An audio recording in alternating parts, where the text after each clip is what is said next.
Hola, muy buenas tardes a todos. Espero que se encuentren bien en sus casas. Bienvenidos a un nuevo programa de UFRO-Visión, Doctores en Línea, programa que se genera gracias a la alianza estratégica existente dentro del Hospital Dr. Hernán Enríquez Aravena y la Facultad de Medicina de la Universidad de la Frontera, con la finalidad de educar a la población en temas asociados a salud pública. En este capítulo vamos a hablar sobre un tema que es bastante frecuente y que es motivo de muchas consultas para nosotros médicos, que es el tema de anemia. Y para ello nos encontramos el día de hoy con la doctora Fernanda Corsini. Ella es médico internista y hematóloga, formada tanto en la Universidad de la Frontera como en la Universidad de Chile, y trabaja actualmente en el Hospital Dr. Hernán Enríquez Aravena. Así que damos la bienvenida. Hola, doctora Fernanda, ¿cómo está? Hola, doctora Karina, ¿cómo estás? Muy bien, gracias. Agradecer su presencia. Sabemos que tiene una agenda bien ocupada, así que muy contenta nosotros de que nos pueda acompañar. No, muchas gracias a ustedes por la invitación y por este espacio súper importante para ayudar a educar a la comunidad sobre patologías tan comunes como lo son la anemia.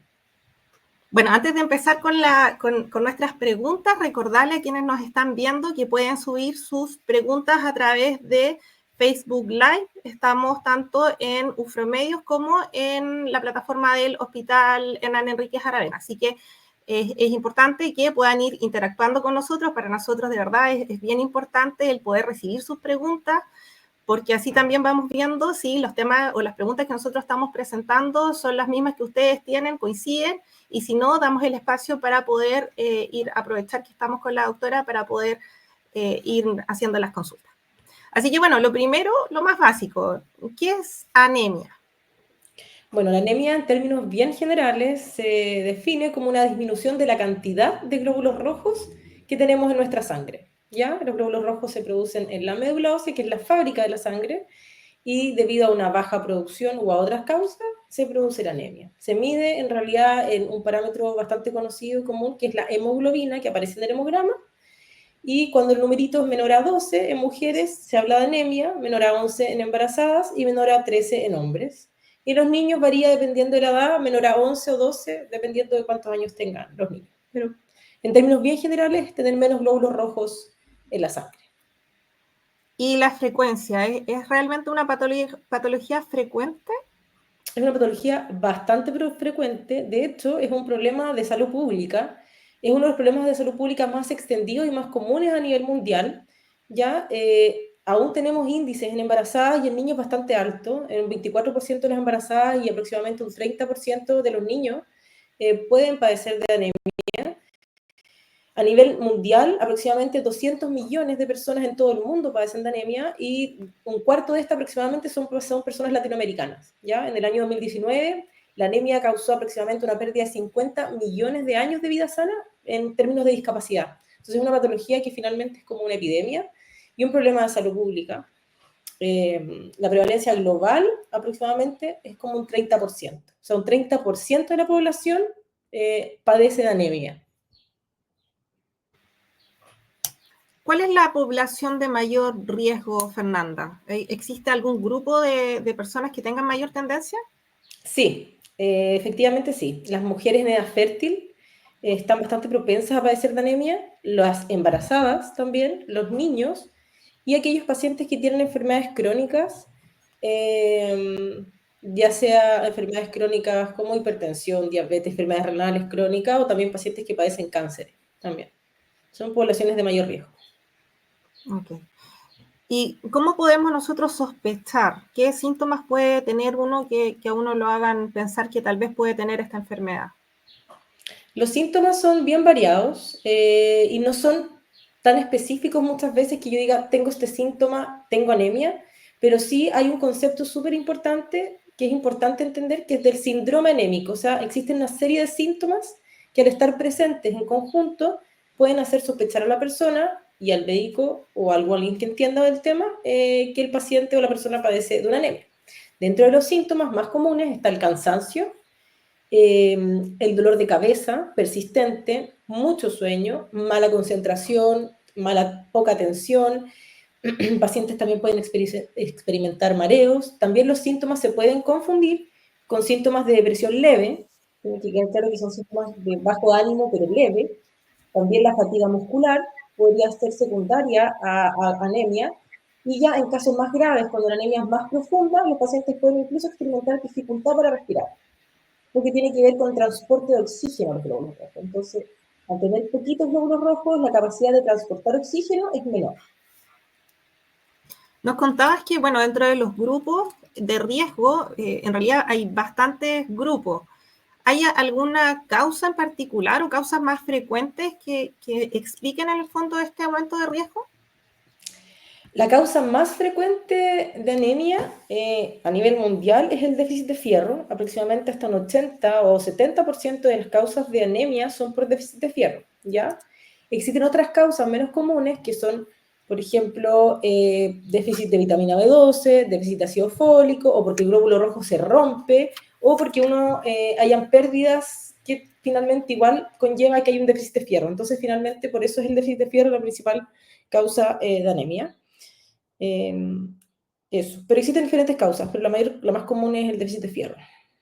Y cuando hablamos de déficit de fierro, eso, ¿cómo se puede explicar? ¿Qué factores de riesgo están asociados a ese fierro? Para que la gente entienda, porque quizás, claro, nosotros hablamos de fierro, pero Claro. eso, ¿cómo se puede traducir?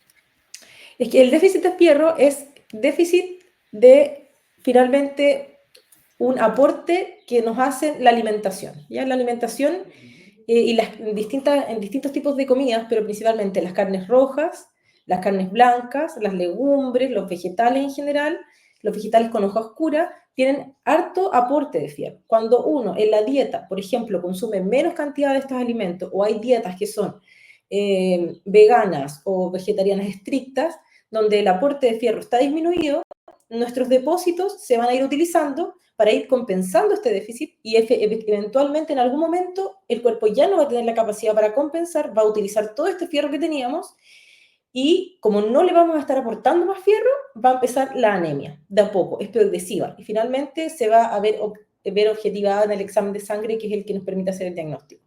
¿Ya? Entonces, finalmente, un bajo aporte.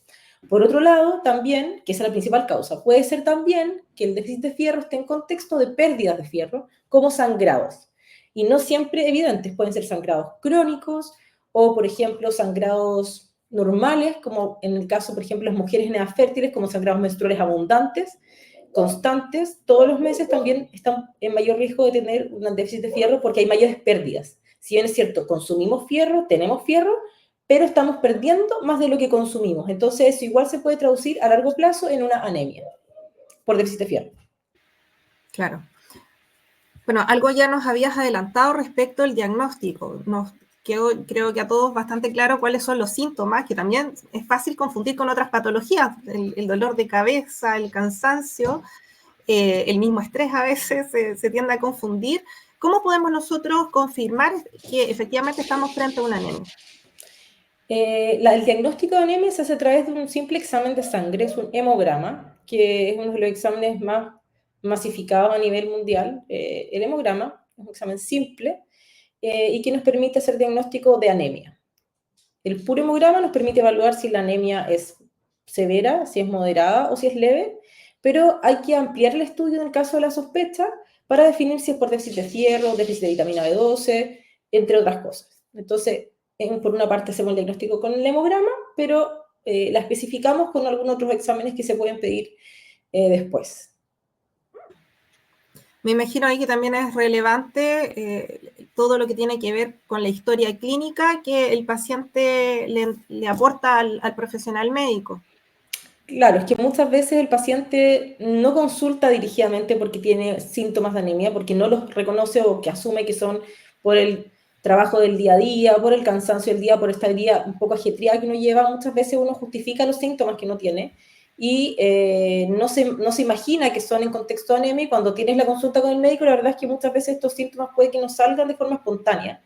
Sí, al examen físico hay cosas que el médico puede objetivar en casos de anemia, como las mucosas pálidas, como la palpitación o la taquicardia, que el corazón ande más rápido, por ejemplo, pero son signos todos inespecíficos.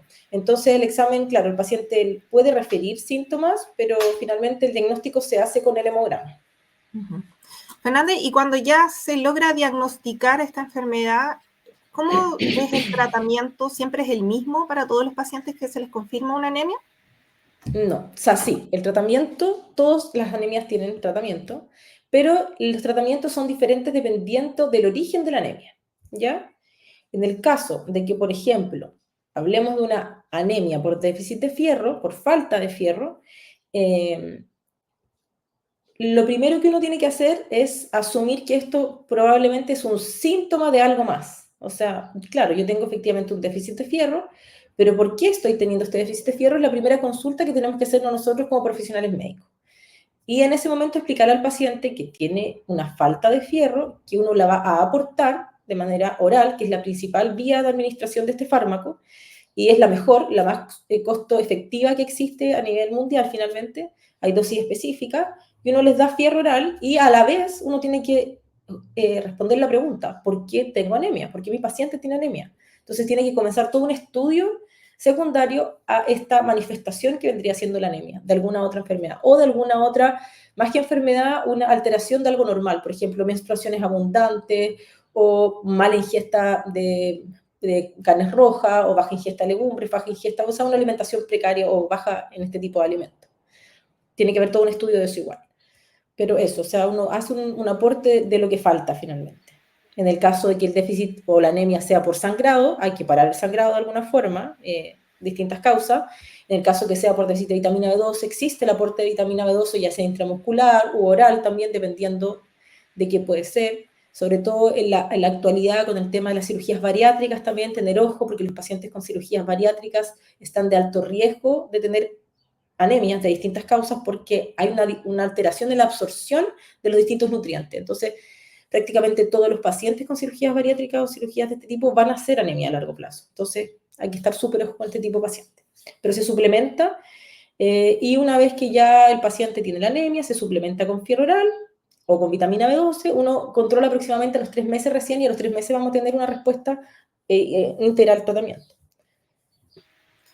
Algo mencionaste de la vitamina B12. Cada vez he escuchado más a pacientes que empiezan a buscar ahí, a googlear qué es la vitamina B12. ¿Nos podrías compartir un poquito de cuál es la importancia o qué relación tiene con lo que nos estás contando? Es que para producir el glóbulo rojo no solo se necesita fierro, sino que también necesitamos vitamina B12 para la producción de este tipo de células y para la producción de muchas otras cosas más y para el funcionamiento íntegro de nuestro cuerpo.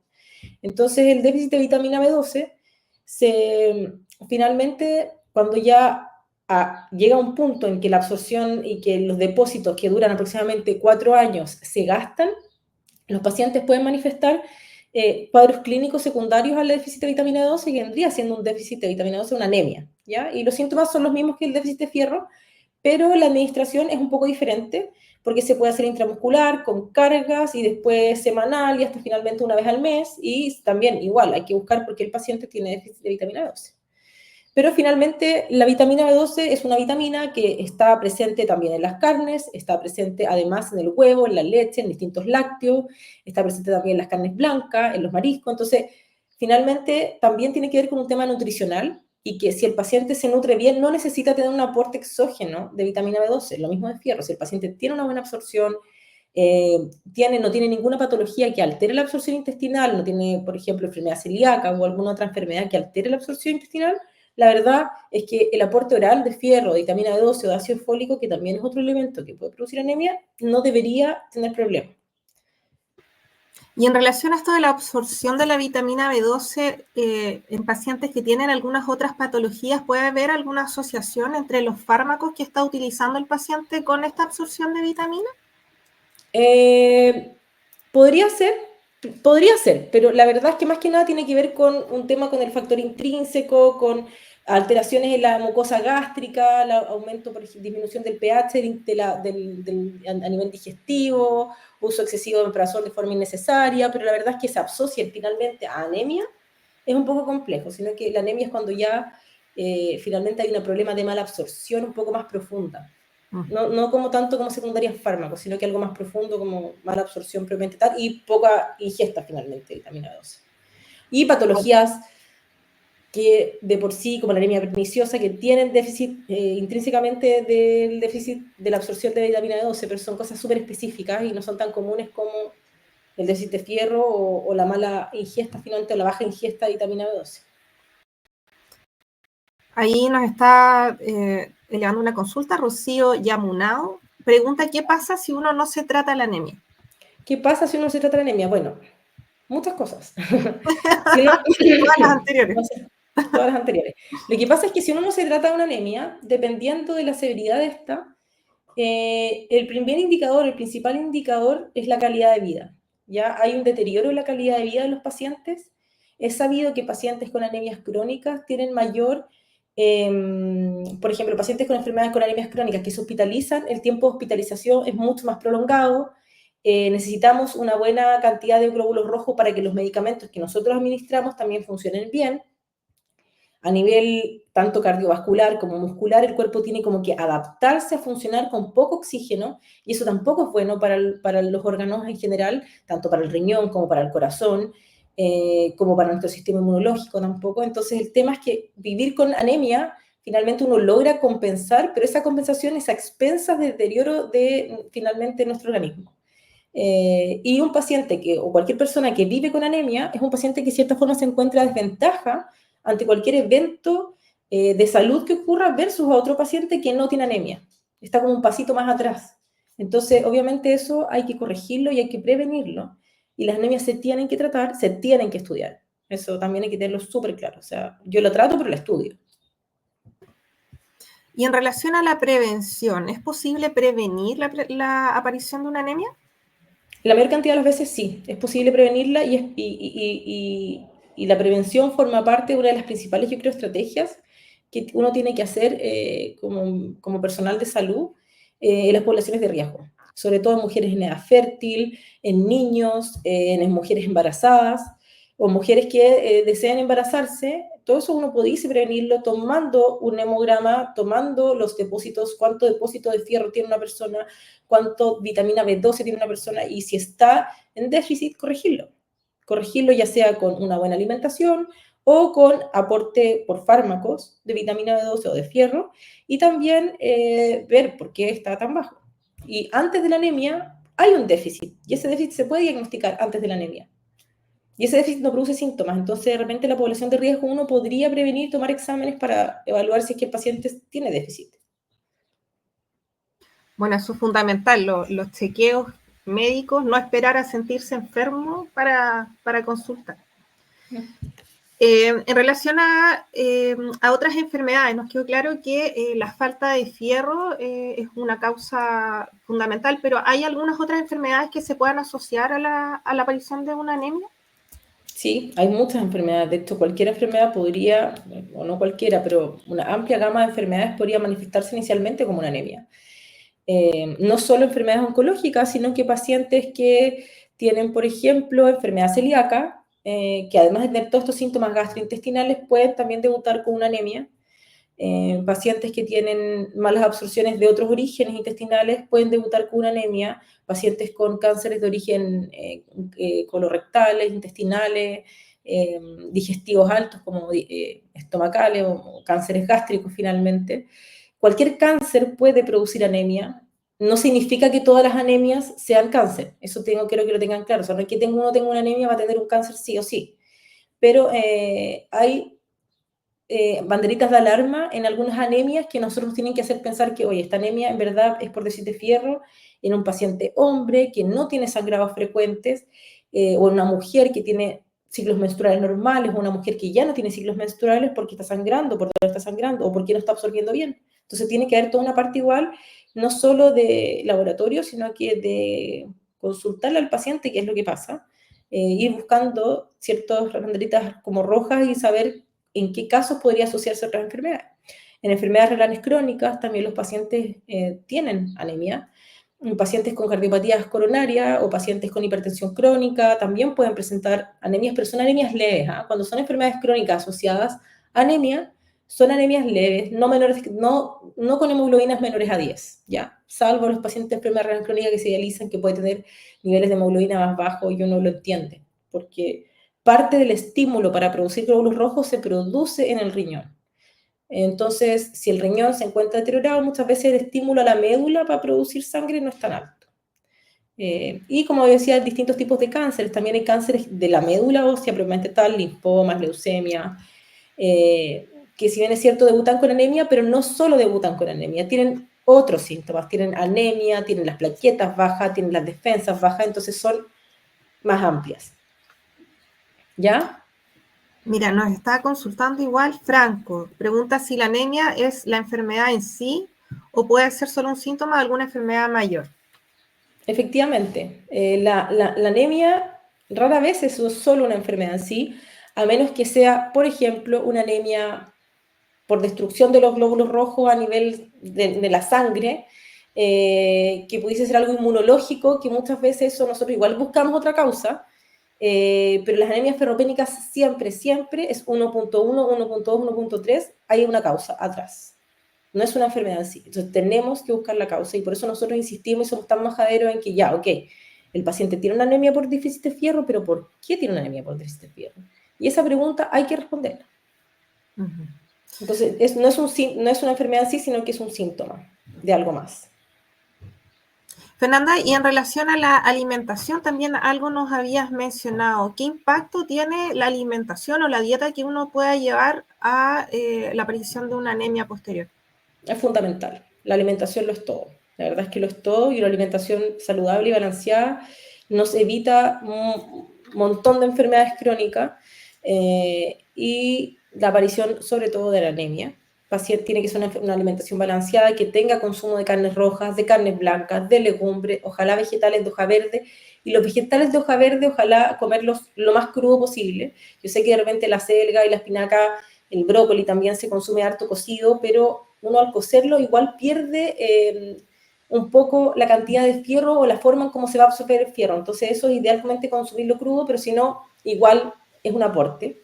Tener súper en claro que si bien es cierto, tanto las carnes rojas, las blancas, como los vegetales o legumbres tienen fierro, el aporte de fierro de las carnes rojas es mucho más efectivo y eficiente que el aporte de fierro por parte de las legumbres y de los vegetales, ¿ya? Entonces, cuando uno tiene que aconsejar a un paciente para aportar fierro por vía oral, siempre tiene que ir un poco diciendo, mire, la verdad es que si bien es cierto, también están todo el tema de las legumbres y vegetales, las carnes rojas y las carnes blancas son la principal fuente de fierro más fácilmente absorbible, ¿ya?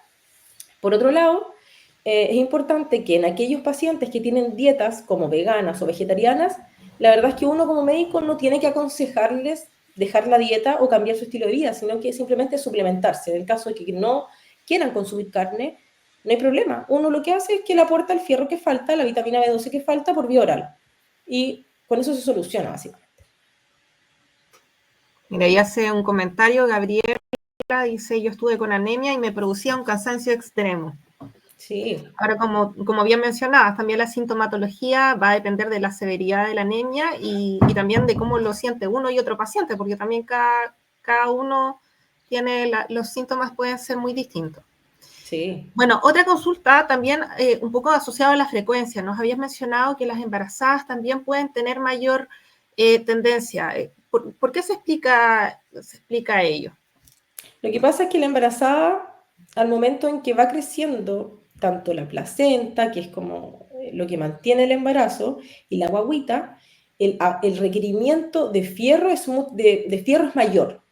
Y el requerimiento y como la sobrecarga hacia la mamá es mucho mayor en cuanto a los requerimientos de glóbulos rojos y de oxígeno. Entonces, es como un estrés un poco para nuestro sistema hematológico el embarazo.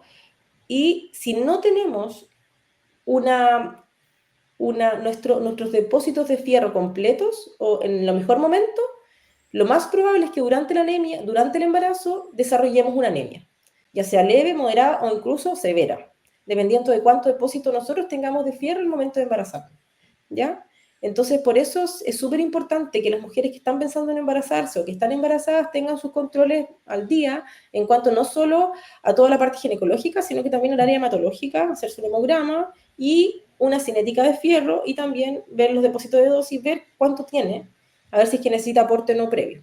¿ya? Y sí se puede prevenir, como yo le explicaba, un poco haciendo este tipo de exámenes de rutina. Súper. Y en relación vamos a hablar un poquito de tratamiento.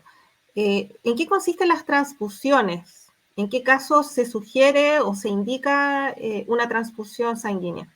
Ya. Las transfusiones sanguíneas son mecanismos como un poco de salvataje y de rescate en el caso de las anemias. Nosotros utilizamos las transfusiones de glóbulos rojos solo en casos de anemias severas, o sea, con recuentos de hemoglobina menor a 7, o pacientes que hayan tenido una hemorragia severa, más de un 20% de la pérdida de la volemia, o sea, de toda la sangre que corre por nuestro cuerpo, perder más de un 20% de esa sangre. En pacientes que esto les genere un síntoma, uno podría también transfundirla. Por ejemplo, son pacientes que llegan choqueados a la urgencia, que llegan sangrando, que tienen accidentes que requieren, que tienen, por ejemplo, amputación de órganos, amputación de brazos, piernas, que tienen grandes sangrados, pacientes que han sangrado mucho de forma digestiva o colorectal o de distintas partes. Si es un sangrado masivo, uno pudiese también utilizar la transfusión independiente del nivel de la hemoglobina, más que nada por un tema clínico, por síntomas clínicos que vaya a tener el paciente. Pero la transfusión, como yo explicaba, es algo de rescate, de salvataje, nunca es el primer tratamiento, a menos que sean estas situaciones muy particulares. Y la transfusión uno la guarda para el final, ya, para el final, nunca es lo primero a lo que le echamos mano. Y eso que señala es que siempre es al final. ¿Existe algún riesgo asociado a las transfusiones? Sí, existen muchos riesgos asociados a las transfusiones. Si bien es cierto, con los años los bancos de sangre han logrado perfeccionar y han logrado finalmente hacer una transfusión mucho más segura de lo que era muchos años atrás en cuanto a transmisión de infecciones infectocontagiosas, de enfermedades infectocontagiosas, pero hay cosas que uno no puede evitar al momento de transfundir. Finalmente, esto es un órgano, porque la sangre es un órgano, de otra persona que se está administrando a tu cuerpo, ya independiente que haya estado filtrado, que haya como que se seleccionan los glóbulos rojos, siempre existe la posibilidad de que uno, en cierta forma, reaccione a esta transfusión, ya sea con fiebre en el momento de la transfusión, incluso con destrucción de los glóbulos rojos, o que sea una sobrecarga de volumen muy importante al momento de la transfusión. Entonces, existen tantos efectos adversos asociados a la transfusión que por eso uno la utiliza solo en momentos de que sea especialmente necesaria, ¿ya? O sea, existen reacciones asociadas a la transfusión inmediatas o tardías que pueden ser muy severas. Entonces, no le vamos a echar mano nunca en primera instancia. Si podemos evitarlo, lo vamos a hacer. Claro, siempre en caso de urgencia. Como que siempre nosotros los médicos decimos, o los hematólogos, la primera indicación de transfusión es nunca, la segunda nunca, y la tercera ya. Ahí uno la empieza a pensar. Salvo nuestros pacientes oncológicos, que ahí transfundimos más muchas veces. Mire, justo iba a hacer una consulta asociada a los niños. Ahí se nos adelantó Natalia Bustos. Pregunta, ¿cuáles pueden ser los posibles impactos de la anemia en el desarrollo infantil y la salud mental? Bueno, la verdad es que el déficit de fierro o las anemias infantiles alteran la eritropoiesis, o sea, la producción de los glóbulos rojos en nuestra sangre, ¿ya? Y además esto puede generar una alteración en el metabolismo o el funcionamiento de todos nuestros órganos, tanto el sistema inmune como nuestras neuronas, nuestro cerebro, ¿ya? Y eso obviamente puede producir trastornos ya tanto sea físicos como cognitivos en la población pediátrica. O sea, niños que viven con anemia pueden tener un desarrollo psicomotor, se puede de hecho incluso diagnosticar porque un paciente tiene un desarrollo psicomotor un poco más lento, diferente, uno puede eventualmente en ese contexto hacer un diagnóstico de una anemia en un paciente pediátrico. Entonces es muy importante que un paciente pediátrico que está en proceso de desarrollo tenga este como combustible en su sangre al 100%. Y eso es que no tengan anemia. Y la alimentación es lo más importante. ¿Y eso, la alimentación, tiene que ver con las causas más frecuentes de anemia en los niños? ¿Cuáles Sí. tienden a ser las frecuentes? Lo mismo que por déficit de fierro. Es lo mismo que los adultos. En los casos de aquellas personas que hacen actividad física, que hacen con mayor fuerza, digamos, ¿existe algún impacto que tengan asociado a una anemia? A ver, el ejercicio no está contraindicado en pacientes que tienen anemia, salvo que sea una anemia severa o una anemia muy sintomática, ¿ya? Pero en general, pacientes con hemoglobina de 10/8, que no sean cardiópatas, no tienen una contraindicación absoluta de hacer ejercicio. Finalmente es un poco a tolerancia, ¿ya? Finalmente uno tiene que hablar con el paciente. O sea, si el paciente tiene una anemia leve, no va a tener, probablemente no le vamos a decir que corra un maratón porque probablemente no va a estar en su 100%, pero sí que mantenga su actividad física lo más cercana a lo que estaba haciendo, y una vez que ya esté corregida uno puede ya aumentar el ritmo de ejercicio. Pero la verdad es que yo muy pocas veces contraindico el ejercicio, siempre lo tiro para adelante, y que la verdad es que entre más ejercicio hagamos es mucho más saludable en todo sentido para las personas. Entonces no contraindica, a menos que sea severa o que el paciente no lo tolere. O un paciente es cardiópata, ojo, con anemia, ahí también hay que ver bien si están en condiciones. Dentro de las causas que nos habías mencionado, también habías señalado el tema de las menstruaciones, de los sangrados, que a veces puede ser importante en las mujeres. En estos casos, ¿hay alguna recomendación en particular? En particular, la recomendación, por lo general, sabemos que los ciclos menstruales, porque cuando hablamos de sangrado normal, igual eso es bien subjetivo, porque cada mujer, la verdad es que no es como que nos preguntemos, oye, ¿cuánto sangras tú? ¿Cuánto sangro yo? ¿Cuánto te dura? No sé si es una conversación que todos tengan de forma rutinaria, y no todo el mundo sé si tiene acceso a saber cuánto es un sangrado normal, pero por lo general un ciclo menstrual desde la menstruación hasta la próxima menstruación dura entre 24 a 35 días. Eso es como el ciclo completo normal menstrual. Y los días de menstruación son entre 3 a 4 a 5 días en general, y el sangrado no debe ser más allá de 100 cc, 80 cc, pero es súper complejo medirlo en cuanto a, claro, uno sangra, por ejemplo, en un apósito, una toallita o en un tampón, y eso no es fácil de medir. Muchas veces que ahora se ocupa la copita menstrual, quizás con eso uno puede quizás un poco objetivar un poco mayor cantidad de sangrado, pero la verdad es que uno les dice, mira, la verdad es que si tú necesitas si necesitas un tampón ser cambiado dentro de las primeras 2 horas, o una compresa en 2 horas, y la mancha completa o el tampón queda totalmente manchado, eso obviamente es un signo de alarma, y uno dice que eventualmente ese sangrado es fuera de lo normal y probablemente a la larga pudiese producir una anemia, ¿ya? Entonces eso vendría siendo un sangrado normal. ¿Y cuándo consultar? Bueno, ojalá antes de que produzca la anemia, sino que cuando tengamos un sangrado normal, pesquisarlo ya sea con la matrona o con el ginecólogo idealmente, o la matrona también, que también puede perfectamente pesquisar una anemia, o sea, un sangrado normal, y con esto eventualmente, según las preferencias de la paciente, pudiese uno tratarlo con anticonceptivos orales para poder disminuir la cantidad de sangrado. Ahora, en pacientes mayores, por ejemplo, pueden tener enfermedad miomatosa, que eso también aumenta la cantidad de sangrado. Entonces, en realidad es eso. Enfermedad miomatosa, lo mencionaste, ¿nos podrías explicar un poquito en qué consiste? Mira, la enfermedad miomatosa es cuando el útero finalmente, la capita del útero que produce el endometrio, más que nada tiene que ver con el útero. Tiene músculos y pueden producirse aumentos de tamaño del útero que aumentan la cantidad de superficie que puede eventualmente producir un sangrado en la mujer. Y esto es una enfermedad que se da más en pacientes de mayor edad, y obviamente una paciente que tiene mayor tejido que pudiese eventualmente sangrar y vasos que sean más complejos y más grandes, aumenta la cantidad de sangrado, y esto aumenta el riesgo de finalmente tener anemia. Correcto, habitualmente las pacientes se van dando cuenta de que hay un cambio en el fondo en su ciclo menstrual o en, como señalabas tú, en la intensidad de esta. Había ahí aparecido otra pregunta también de Franco, que señalaba si había una relación entre la microbioma y la anemia. ¿Qué nos puede contar? Mira, si la microbiota finalmente intestinal, o sea, como el ambiente o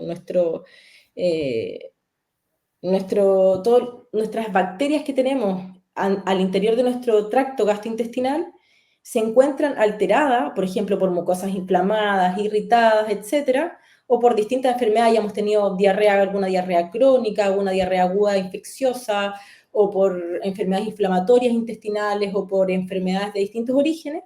Si la microbiota se encuentra alterada, sabemos que existe una alteración en la absorción de fierro. Y también tiene un rol en la aparición de enfermedades como de anemias crónicas por la inflamación crónica. Entonces sí, he sabido que la microbiota intestinal o el microbioma juega un rol finalmente en la absorción del fierro y también en la aparición de estas anemias crónicas, y la verdad es que quizás no está muy visibilizado y no siempre forma un rol importante al momento del tratamiento del paciente, pero sí es importante quizás tomarlo en cuenta en aquellos pacientes que tienen sintomatología asociada a una microbiota alterada. Y en relación a lo que tú señalabas que no era tan frecuente, pero igual quizás varios puedan tener ahí las dudas de cómo se relaciona el cáncer con una anemia. ¿Qué relación puede existir? ¿Cómo se explica que se produzca una anemia en un paciente que pueda tener o estar presentando un cáncer? Ya, la anemia en un paciente con cáncer es multifactorial, depende de muchas causas, depende del tipo de cáncer. Si hablamos de un cáncer que no es intestinal, que no es digestivo y que no es hematológico, ejemplo, un cáncer de mama sin infiltración de médula ósea, o que no infiltra la fábrica de la sangre, el estado proinflamatorio que puede llegar a generar, o el estado de inflamación que puede generar a nivel sistémico un paciente que tiene cáncer, altera la absorción de fierro y también altera la captación del fierro por parte de la médula, que es nuestra fábrica. Entonces, si la fábrica no puede ingresar fierro de forma adecuada, va a producir anemia por un estado proinflamatorio. Ahora, si el cáncer, por ejemplo, es de origen gastrointestinal, digestivo, intestinal, etcétera, pudiera ser que hay muchas pérdidas de sangre que son incluso imperceptibles en los ojos del paciente, pero son pérdidas pequeñas de sangre crónicas que finalmente, como que estén en la llave abierta, uno come cosas con fierro, pero finalmente si uno tiene la llave abierta está perdiendo el fierro, no lo vamos a absorber en cantidades adecuadas.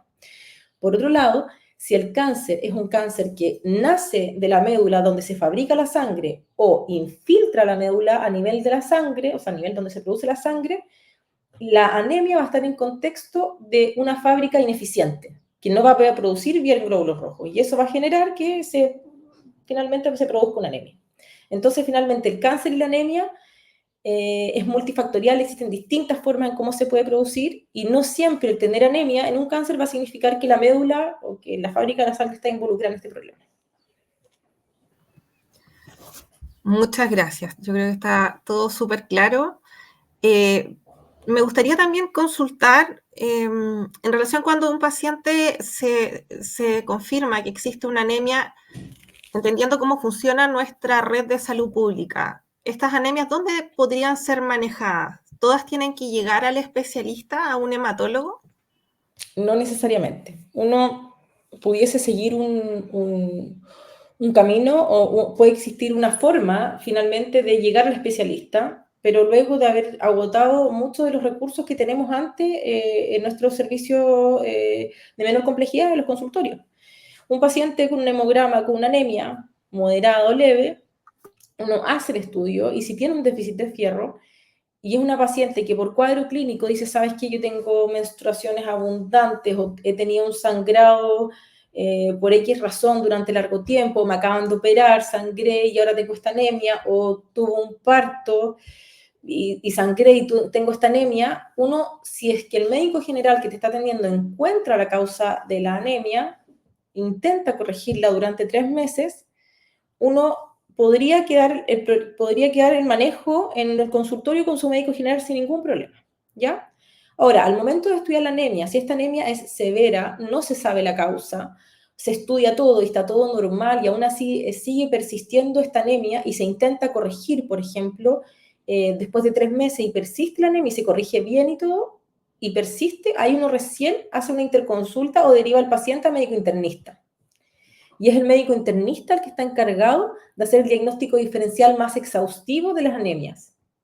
Cuando esa anemia se confirma que es por causa propiamente tal hematológica, una patología propiamente tal de la médula ósea, o una anemia hemolítica, por ejemplo, o eso básicamente, uno en esos casos deriva pacientes a hematólogos. O sea, nosotros somos la última línea de fuego que existe en el caso de las anemias. Estamos ahí cuando ya el paciente, en teoría, se le ha hecho estudio de todas las causas, o no le han encontrado nada, o es una anemia refractaria, que son súper raras, pero existen, o casos en que la verdad es que se ha buscado todo y lo único que falta es estudiarle la médula directamente porque ya no queda otra causa de la anemia. Se le ha hecho la endoscopía, la colonoscopía, ha ido al ginecólogo si es mujer, de todo, y no se sabe la causa. Excelente. Bueno, ya estamos finalizando nuestro programa. No sé si, doctora, nos quiere dar un pequeño consejo, quizás como un resumen a modo de cierre ya de este programa de anemia.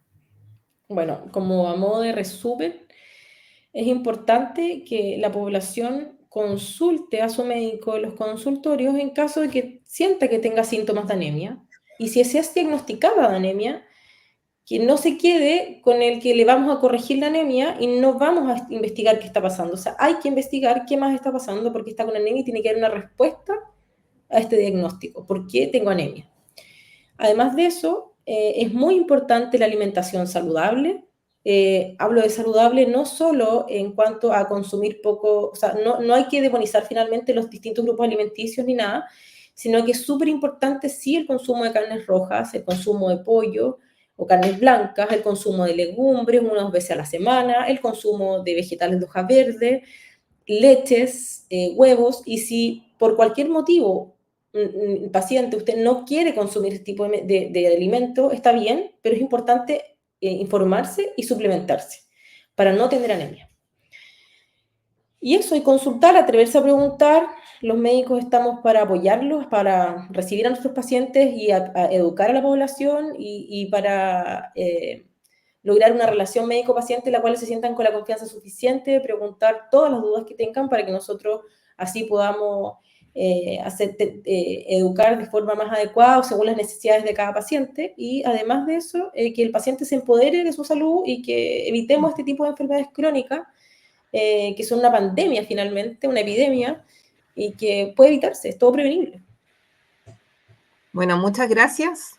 Nuevamente, doctora Corsini, agradecemos el que nos haya acompañado el día de hoy. Agradecemos también a aquellos que nos compartieron sus preguntas. Así que bueno, los dejamos a todos invitados para un próximo programa el próximo martes a la misma hora. Muchas gracias, doctora, que esté muy bien. No, yo le agradezco a ustedes por la invitación y por este espacio y esta oportunidad. Y bueno, cuando quieran invitarme nuevamente, estoy disponible para hablar de Queda algún otro anotado. tema hematológico, no sé, el que le pueda importar a la comunidad. Excelente. Muchas gracias. Que tenga muy Que buena esté muy tarde. bien. Gracias. Chao, Chao, chao. chao.